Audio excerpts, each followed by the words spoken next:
Hello to everybody on the Facebook page. Welcome to the Light, Weymouth. My name's Ashley and I'm going to be chairing for you this evening. And I'd very much like to welcome, it really is a real pleasure to me to welcome Jed Mason to be our speaker for this evening. How are you doing, Jed? Hello, Ashley. Yeah, I'm fine, thank you. Thanks very much for having me along. It's a privilege. Oh, thank you so much. Really wonderful to have you here. And I know how much you enjoy church services and anything to do with spirituality. And there's been an absolute wealth of stuff on the internet and on Facebook and various other sites over this lockdown for us all to enjoy. I'm very pleased you're here. Thank you. Super. Okay, and hello to everybody who's coming online. Hello to lovely Linda Marie and the lovely Jamie. Really lovely to have you with us. And Nicola. Hello, Nicola. How are you doing with all of your crew over there? Hope you had a lovely service on Thursday. Hello to Trudy Marsh. Hello to Helen. Thank you, everybody who's joining online. Susan Brown, oh my goodness, loads and loads of people. Amazing. Thank you so much. Please do put in the comments, say your hellos, say hello to people who you know who are online. And also, if you wouldn't mind dropping where you're from. It's really interesting for us to go back afterwards and just understand where people are tuning in from. Obviously, this started out as serving our very, very dear spiritual family in Weymouth when the doors shut back in March for the lockdown. But since then, this really has become a global community of spiritualists and spiritually minded people across the globe. So we're so pleased to have you along with us. Also, thank you anyone who's watching on replay. We appreciate that as life is starting to grind back into some kind of state of normality, that people increasingly are busy Friday and Sunday evenings. So if you're coming to watch on replay, we're very, very glad you're here with us. So without further ado, I would like to light our candles. And we do this at the start of the service to signify to ourselves, just to create that symbol internally and something visual for us to focus on, to indicate to ourselves that even though you may have just finished your Sunday meal, or you could be rushing around doing things on a Sunday, that what we're doing now is we're dropping into that sacred space. So we may not be going through the physical doors of our church, but we're entering into that sacred ground, that holy place that we reserve for talking to our loved ones in the spirit world and communing with that inner part of ourselves and that God of our own understanding. So if I could ask you to find your candle, friends, everyone at home, and as you're taking a couple of deep breaths and lighting your candle, just to recognize what this flame means for you, what this light means for you, that eternal flame, the eternal flame of spirit, the light of the world, just a symbol of hope. And I like the idea of all of the candles across the UK and everyone that's watching all joining together at this time. So I'm just going to put my candle behind us. Super. Okay, and now we're in that sacred space. We're definitely ready for your opening prayer, Jed, if you'd like to open the service for us. Thank you, Ashley. Ladies and gentlemen, if you could just take the time, just take a moment to close your eyes and go within to that space, to that silence within, and I will endeavour to open in prayer on your behalf. Heavenly Father, Divine Spirit, we gather here today at the Church of the Light. We ask, Father, for your love and your presence to be amongst us on this day. Father, as this earth goes through various challenges on a personal level and on a global level, we ask, Father, for your love and your presence to surround us.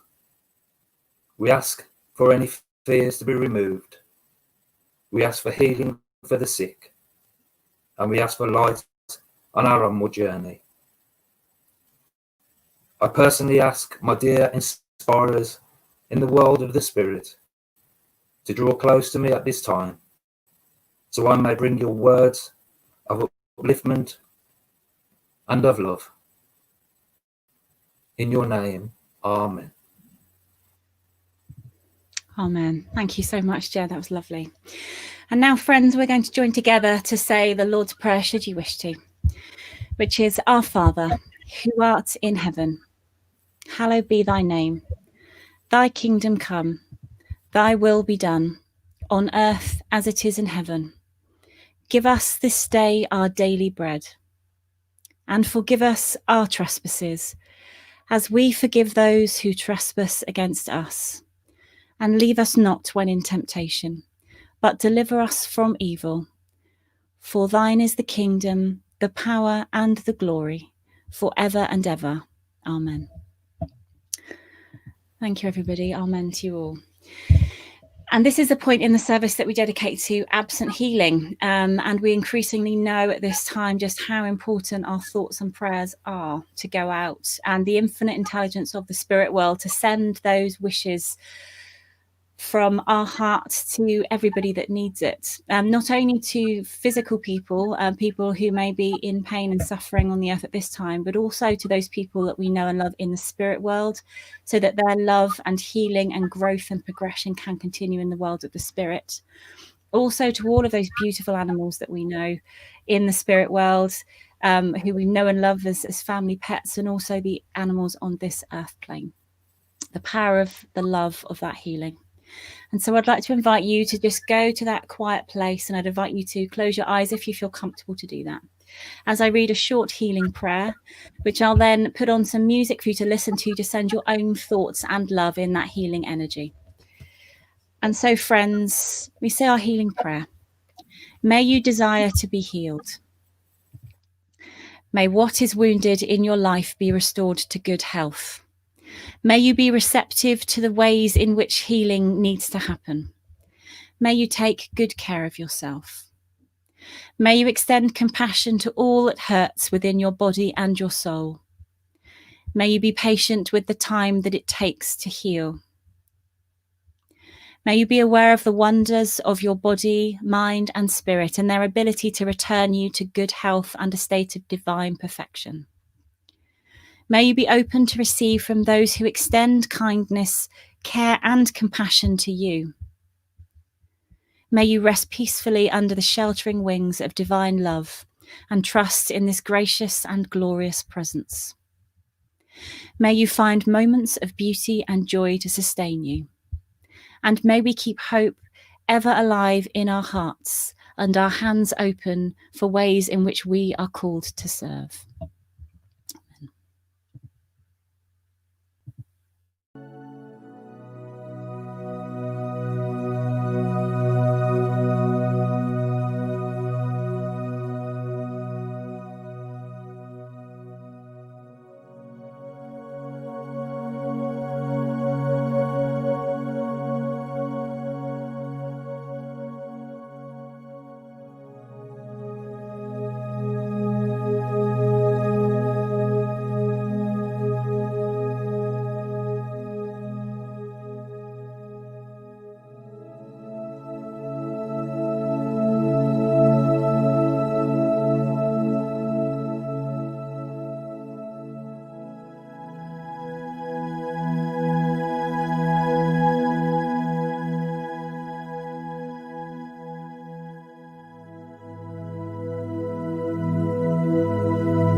Amen, friends.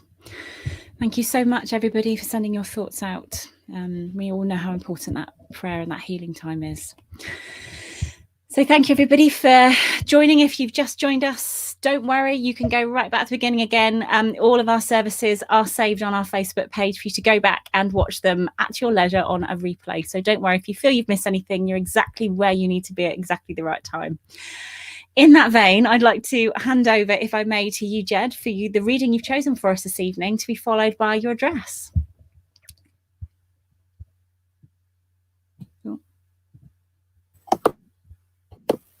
There we go. I was muted. Thank you, Ashley. Ladies and gentlemen, the book that the reading is taken from this evening is called The Seeing Eye, The Feeling Heart, The Philosophy of Natural Mediumship. This is by Will Ford. He was a minister of the SNU in Wales. Nature, if we will but look, provides us with endless variety and instructs us to seek the life within it all. The towering hill, the winding valley, boundless sea and bright constellation, each with its silent voice declares the divinity of life, makes manifest the power, and speaks of an order which declares itself natural. A natural order of the universe appeals to the living soul of man. It touches and moves him until he feels he must evolve a way of life and a philosophy from the starting point, nature. His inner being demands a natural philosophy so he might understand life and share in its wealth. What we have received from spirit suggests that life and its progress moves according to basic principles. It will be foolish to accept such information unquestioningly simply because it came from an unusual source. But because the information has come through man in a natural way, and the principles can be tested in the natural world, they are worthy of our consideration. It is easy to see that we are subject to some kind of law, whatever that might be. It does not matter what our colour is or our class, where we come from, what era we belong to, what age we are. If we go without food, we shall feel hunger. We should always get tired when we refuse to rest, grow cold when there is no heat. We cannot avoid the unseen hand of time declaring the moment when we are no longer young. All of these very simple laws apply to our physical bodies. Sometimes we may try to fight or ignore them, but the results of these laws are inevitable. We are immersed in her environment, where nature allows no favourites, expresses no sentiment. The way of her world is hard and rough. But perhaps she knows that if she were to pamper us, she would hinder rather than help. A January gale lops the trees and encourages a stronger growth in spring. We observe her and learn. We prune our roses and expect sturdy stems and many buds for our efforts. Not only this, we realise that the man who has suffered setbacks in his life grows into a stronger character, better able to withstand fortune's pruning and even profit by it. The simple rules of nature apply not only to our bodies, but to our minds and our personalities too. They are multi-level, embodying the principles which are universal in their application. Recognising these principles, how then can we improve our lives? I think we can do two things. Firstly, we can promote a people-based, God-aspiring religion. Secondly, we can develop mediumship as the living practice of religion. Religious thought should take for its raw material the life that is now, the life that is constantly manifesting itself in you and me and nature. It should be people-centred, not pro-centred. Its principles ought to be the principles of life. To understand nature, man uses constant study, question and answer, observation and experiment. Surely to understand the non-physical of supernature, he should try these same approaches before he abandons them for the alternatives of faith, superstition, or textual analysis. Religious truth does not concern itself with specific times, places, or people. That is a job of history. Religion deals with that which exists, but cannot be captured or measured. It deals with the life which is constantly changing and adapting. It deals with the essential nature of life and its ultimate purpose. We accept that evolution is a physical process and continues through the physiological, the social, the cultural. We can chase the evolution of ideas. We are aware of the growth of feelings. All this is to the good, but we must not forget that evolution is a process of growth into the beyond. Beyond what we are, what we feel, what we think. Evolution is a process of that spirit too. Mediumship is the act, the process, the very practice of religion. It is not empty theory, but living, subjective experience of the life of spirit, your own and others. The first great function of mediumship is to provide evidence as to the reality of the spiritual universe, people by those who once lived on this earth. That is not something you should have to take for granted. You should be able to prove it for yourself. The natural sequence of this first function is to bring a closer association between the people of these two worlds. Nothing is more natural.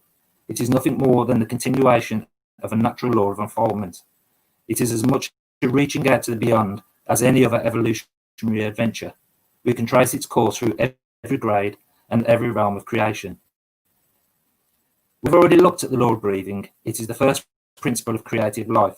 All forms of life are subject to this principle. Methods may differ, degrees and levels may differ, but in the final analysis, it's the same law, response to atmosphere. You breathe in, you breathe out, inhale to exhale. You evolve to evolve, absorb to transmit. Life can only survive by feeding on life. Air absorbs water, water absorbs wood, iron, salt. Vegetation absorbs air and water. Animal absorbs air, water and vegetation, and physical man absorbs all of these.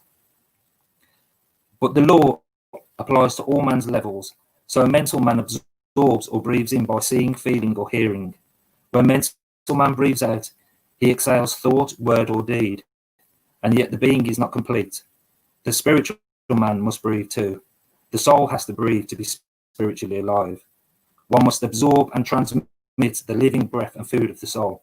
It must breathe in love. The two functions of the soul are to know and to love. The practice of mediumship channels that knowledge and that love from one soul to another, and from your inner self to your outer self. The second major function of mediumship is to bind the three levels, physical, mental and spiritual, of man together. It does this so by love. To see man in his natural setting as a physical, mental and spiritual being, you can appreciate the need for a binding power, a directive force. This binding and directing is the function of mediumship.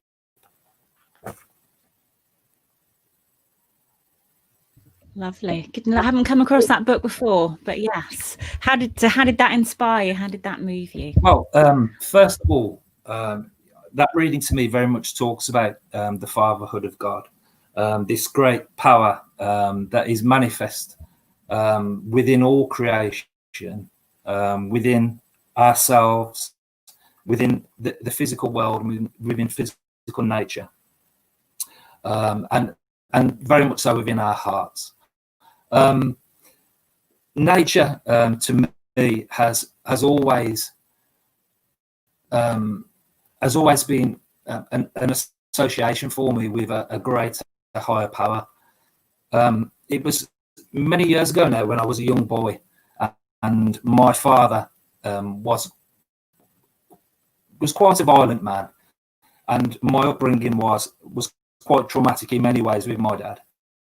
And to escape violence from my father, I used to go into my back garden where we had this huge 30-foot evergreen tree, and I used to climb this tree. And I always remember that one day I climbed this tree and I must have got almost to the top, and it was quite a windy day, and I was holding onto the branches for dear life, and I could see the surrounding village around me, and I suddenly had what I would call a mystical experience. I was probably only about 9 years old or so, and just within that moment, I just knew that there was a greater power, a greater purpose within life, and I obviously didn't understand it as a God at that time. I just know that at that time a great silence fell upon me, and within my very being, I knew there was more to this life. When we speak about purpose and speaking about nature again, it was only a couple of weeks ago that I was sat looking into my garden, because I've been growing some vegetables and plants this year, which have brought me great joy. And I was sitting looking at the flowers, and I noticed the bees that were coming and going to the flowers, and I noticed how beautiful the flowers looked in the sunlight, and it struck me that power within nature, within the physical nature, it manifests with a purpose. That, the bee goes to and fro from the flowers to get the pollen. The flowers, they manifest to give beauty and to give pollen. And there's these natural rhythms and cycles in life, and it's really the purpose that struck me within these plants, where this expression of God is manifest through this wonderful, beautiful world that we live in, with the purpose really of just living life. The tree is beautiful, and it grows, and that power of God expresses through the tree for the very reason to just be a tree and just to express that life. And I was pondering these thoughts, as I do, and I was in meditation some time after, and the spirit world, my friends in the spirit world, they brought to me the image of a prism, and the information that I was aware of as I saw this image of the prism was that the great power of the divine, if you can imagine, that prism is our soul, and the great power of the divine is given upon us in grace, and the prism refracts the light of the Great Spirit, and it's then manifest into many qualities that are within our soul. And I feel that it's these qualities that lie within our soul. If we can unearth them and begin to discover them, is where we will start to find some purpose within our own lives. When we speak about this, really, this to me, and this awareness of this higher, greater power, as each of us may understand it, and being able to express this power into meaningful purpose in our lives, is really, to me, what natural mediumship is about. Of course, we've got the more traditional aspects of mediumship, and of course, we're not giving messages to anybody on the streets. That's not what I mean by that. But I mean, when we can find that awareness of our own spirit within, which will then take us to this awareness of the greater power within all life, and of which nature is a constant reminder, a physical reminder of that greater power manifest in our physical world. If we can begin to express those powers, even if it's as a mother, if it's as a nurse, as the artist, as a musician, as the bin man, I don't really think each of these things there's not a hierarchy of purpose within life. If you're living your life to the best level and the best capacity that you can live to, and you're surrendering yourself to the great divine and the power and the pathway that divine presence is manifesting through your soul, I think this is a beautiful place to be in life, really. And it's very much about surrendering to that power, isn't it? And surrendering to God. I know somebody that's very, very close to me said to me the other day, but I don't have any gifts. I don't have any spiritual gifts. I said, but you're so wrong. I said, your life has been quite averse. You've gone through a lot of suffering and a lot of struggle. Think about what you've learned through that period of struggle. You've learned determination. You've learned strength. You've learned courage. To me, these are all divine spiritual gifts. Suffering, we all go through suffering, don't we, in one way or another, and so should we. When we talk about the Great Spirit, we're not talking about just the beautiful things in life. We're also talking about struggles and sufferings that we can go through in life. Yes, these can be self-inflicted. We have free will. We have choices that we can make. However, to me, experiences that we go through that challenge us are one in the same part of that power. And if we could see with the eyes of the Spirit, I think we would see that oftentimes that these struggles and this suffering that we go through is when we go through our periods of greatest growth. You know, I know for me personally, you know, if we fast forward to a late point in my life, I went through a period of great suffering, and to deal with that suffering, I began to use meditation, and this was really when I began to begin to understand that greater power that's within us all. You know, I began to understand and touch that spirit within myself first.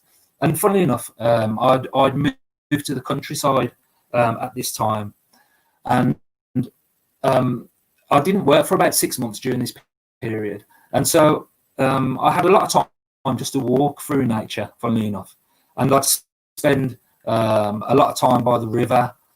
You know, I'd watch the river, and I always remember it was a summertime at the time during these 6 months, and I would walk along, and I would talk to God, to the spirit world within my own mind, you know, and I would put my thoughts and my questions to this power, and I never received words back. But what I would receive back was moments like when I was this young boy again, when I just became aware of these rhythms and this purpose within nature. I always remember I would sit by this cornfield that was at the top of the road, and I would watch how the wind would move and would make patterns within the corn, and to me that was nature, and that was God singing its rhythm and its song to me, and just through these natural conditions of life, it opened my heart wide. Yeah, it's a very special unfoldment, really, and it just reminds me really of this oneness that as human beings, you know, as spiritual beings, this oneness we have with this planet and with this power and this universe, and with all God's creatures that are on this earth. And God is so abundant, you know. It's forever giving. I would find any man that would not admit that he could not look at a sunrise and say that is an absolutely beautiful manifestation of this power. You know, the most beautiful flowers that we see, the mountains, the sea, it's all physical reminders on a daily basis of this power. I very much come to a point in my life, and you know, a point within this pilgrimage of life, where I've always been seeking for meaning and purpose. However, I'm starting to understand that my meaning and purpose is not just as the medium, not just as the seeker of truth, but my meaning and purpose is to live life today. It's to live every day with one foot in the spirit world and one foot on this earth, and to go about my day and try to be the best version of myself that I can be in each and every day. And I do get through that day with a conscious contact with God. You know, I do offer prayer, just little prayers. To me, they're little smiles towards God. You know, they're just little nods. Say, God, I am aware of your presence. I am aware of the beauty that you manifest within this world and that you manifest within my heart and my soul. And I'm grateful, God, for this life that you have given me. I'd just like to end this address with another little reading that I found a couple of days ago. I was mulling over this address, and I asked the spirit world for some inspiration. And I opened the book with my eyes closed, as I do. I like to be inspired and feel along the pages where I'm going to open the book. And I'd like to share the reading that came out just to finish distress. To conquer adverse circumstances, conquer yourselves. The answer to the desire of my disciples to follow me was, be ye therefore perfect, even as your Father who is in heaven is perfect. To accomplish much, be much. In all cases, the doing, to be well doing, must be the mere unconscious expression of the being. Fear not, all is well. Let the day be full of little prayers to me, little turnings towards me, the smiles of the soul at one it loves. Men call the Father the first cause. Yes, see him as the first cause of every warm ray, every colour in the sunset, every gleam on the water, every beautiful flower, every planned pleasure. Thank you. Wow, Jed, thank you so much for your really wonderful reading, and I'm sure I'm speaking on behalf of everyone who's just been listening to that, absolutely rapt and very humbled and very grateful for your absolute candor and real spirit of service to the Spirit. Thank you so much. That was really wonderful. That was really wonderful to listen to, and to listen to your own story, and to finish with that reading was beautiful. Where was the reading from, the last section? It's from a little book called God Calling, a Devotional Diary by A.J. Russell. It's a beautiful little book. I tend to use it. I tend to use it most mornings. And if I feel I'm in a place where I need some guidance, and it's not forthcoming from the spirit world, as is often the case. I think my friends like me to find out my own pathways really within life. But I often use this book just for a bit of inspiration, and it's uncanny really the how often that the little readings that are in there are just what you need really, to give you that strength to keep going some days. Not that my life's terrible, my life's good.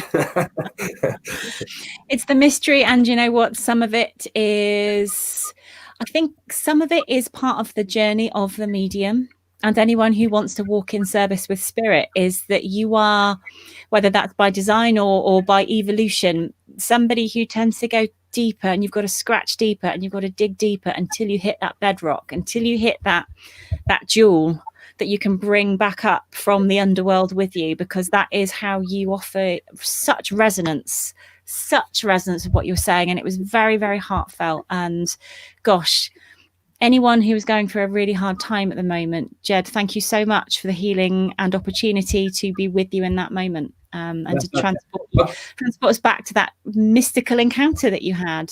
I mean, if I just touch on that briefly, if we've got time. I mean, you hear it frequently, don't you, that that most mediums, the beginning of that unfoldment of their spiritual selves, not just the mediumistic powers, but that little still small voice that begins to cry out to you, a lot of the time comes from suffering.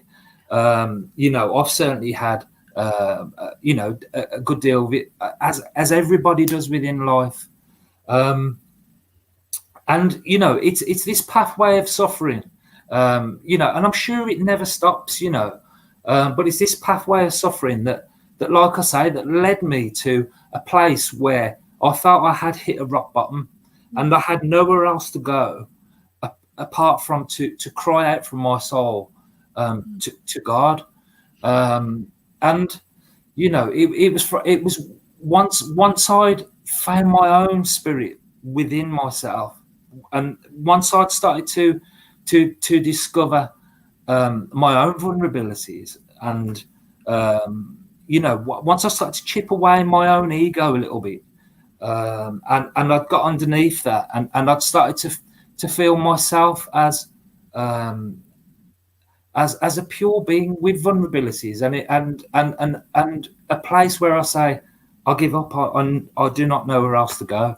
That was a platform and a power to begin to build upon, to slowly start to to reach this higher power that governs all our lives. And there's the saying, "Thy will, Father, not mine," and that's a very scary place. I almost feel like this analogy of if we've got a river and it's a fast flowing river and we're in that river and there's various branches at the side, it's natural instinct to want to hold on to those branches and to say, I'm going to go to that next branch over there, and then I'm going to climb out there, and my life will be safe, and and I'll be happy. However, if we can just find within us that courage sometimes to just let go and say, I don't have the answers.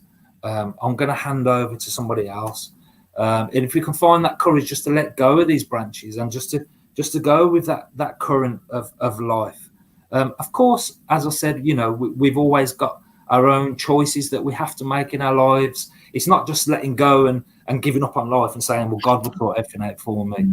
Of course, that's not the way it is, but it's very much allowing ourselves to be guided by that power through life. We know within ourselves, we hear that small voice. Sometimes we go to do things and our mind will say, oh, I shouldn't do that, but then we do it anyway. And I thought, and you say to yourself, why did I do that? Because I knew I shouldn't have done it.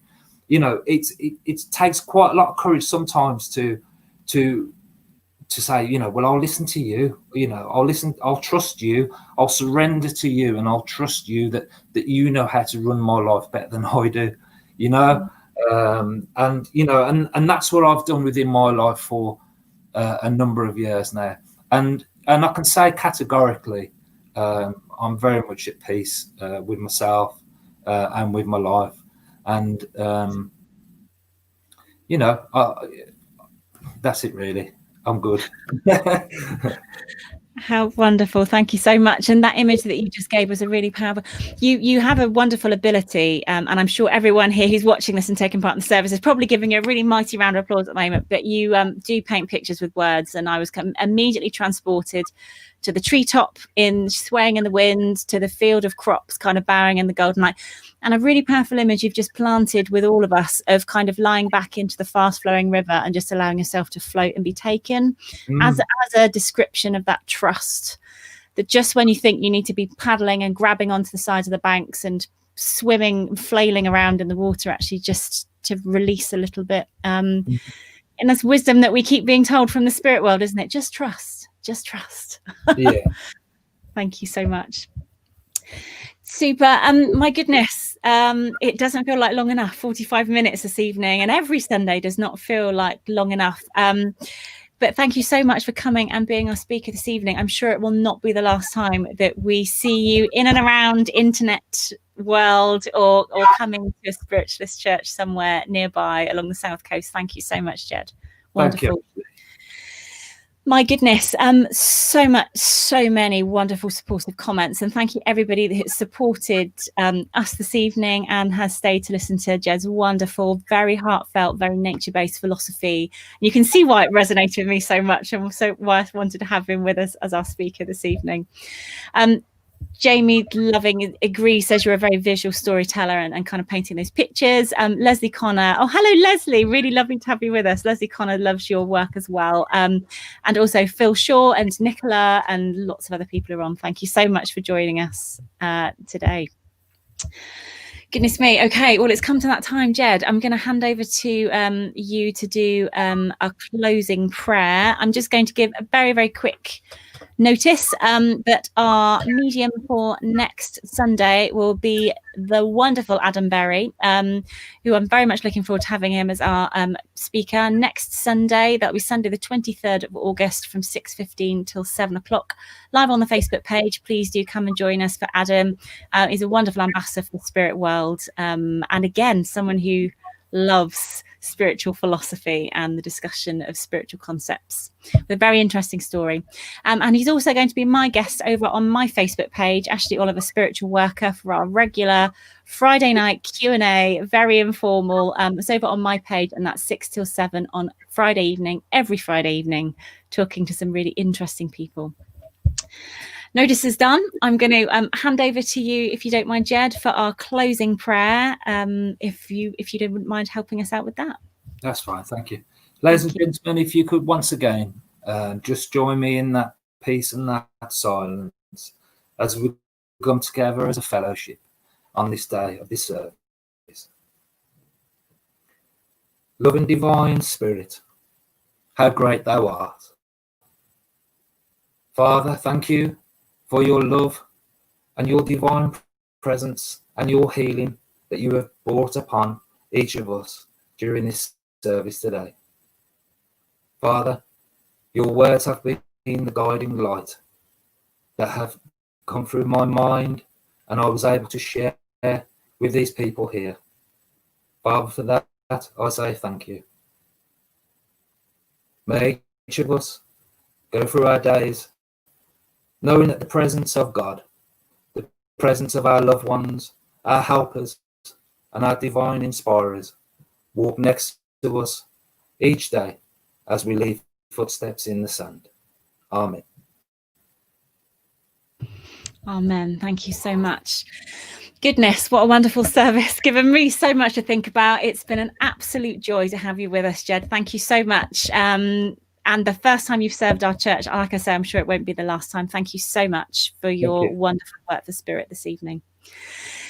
Oh, and thank you so much, everyone that's joined us. We'll be back next Sunday at 6 till 7 on this channel. And thank you for everybody who shares our services to people that you know and love who may benefit from seeing a spiritual service with a difference every Sunday. Thank you so much for your continued support, and we will see you next week. Have a lovely weekend and a lovely week, everybody. Stay well. Cheerio. Bye.